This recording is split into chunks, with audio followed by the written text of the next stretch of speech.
Perkenalkan, ini Pak Amir. Sekarang, beliau menjabat sebagai seorang kepala daerah. Saat sedang reunian dengan teman-teman SMA-nya, ia bertemu dengan Pak Dodi, teman sekelasnya yang sekarang sudah jadi seorang pengusaha dan juga aktif mendukung Pak Amir pada saat kampanye. Pak Dodi sedang memiliki masalah karena proyek terbarunya masih terkendala perizinan dari pemerintah daerah setempat. Pak Dodi pun menjelaskan soal kendala tersebut yang belum terpenuhi persyaratannya sehingga belum mendapatkan izin. Mengingat masa-masa kedekatan mereka sewaktu SMA dan dukungan dari Pak Dodi selama masa kampanye, Pak Amir pun berjanji untuk membantu proses perizinannya. Nah, sadarkah bahwa apa yang dilakukan Pak Amir ini merupakan konflik kepentingan? Iya, ini adalah kondisi pejabat pemerintahan yang memiliki kepentingan pribadi untuk menguntungkan diri sendiri atau orang lain dalam penggunaan wewenang, sehingga dapat mempengaruhi netralitas dan kualitas keputusan atau tindakan yang dibuat dan dilakukannya. Karena terjadi saat ini, yang dilakukan Pak Amir disebut konflik kepentingan aktual, yaitu situasi di mana seseorang memegang jabatan atau kewenangan dan saat ini dalam posisi dapat dipengaruhi oleh kepentingan pribadi atau kelompok ketika hendak melaksanakan tugas.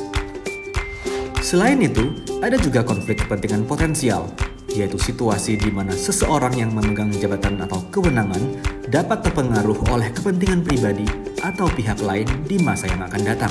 Lalu, ada pula konflik kepentingan yang dipersepsikan, yakni situasi di mana seseorang dipersepsikan memiliki kepentingan pribadi atau pihak lain ketika menjalankan tugas.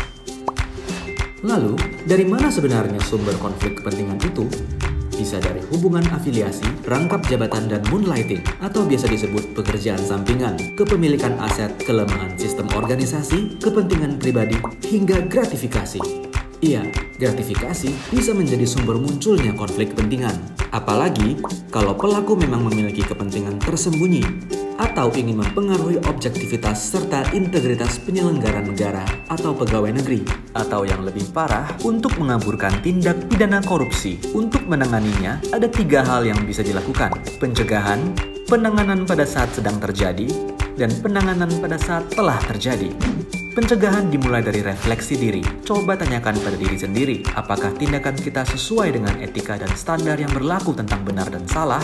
Lalu, amati lagi integritas kita. Sudahkah kita jujur dan menjaga integritas kita? Terakhir, tentang nilai. Apakah yang kita lakukan ini sudah selaras dengan nilai pribadi, institusi, atau lembaga yang kita wakili? Selain dari refleksi diri, tentu kita harus menurunkan risiko, seperti menghindari rangkap jabatan, menjauhkan kepentingan pribadi dalam pelaksanaan tugas, menolak gratifikasi yang terkait jabatan, serta membatasi interaksi dengan pihak-pihak yang berpotensi dipersepsikan memiliki konflik kepentingan oleh publik. Selain itu, kita juga wajib berkontribusi dalam perbaikan sistem pengelolaan konflik kepentingan agar hal tersebut tidak terjadi.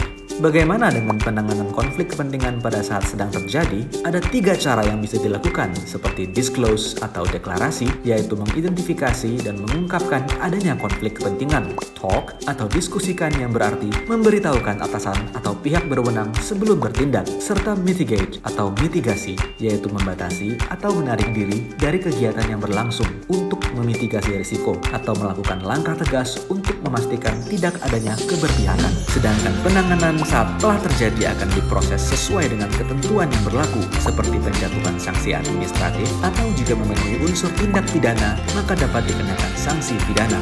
Mencegah munculnya konflik kepentingan memang tak mudah, tapi bukan berarti tak mungkin. Dimulai dari refleksi diri, yuk wujudkan pemerintahan yang bersih dari konflik kepentingan. Untuk melaporkan gratifikasi, klik goal.kpk.go.id. Klik gratifikasi.kpk.go.id untuk info lengkap soal gratifikasi.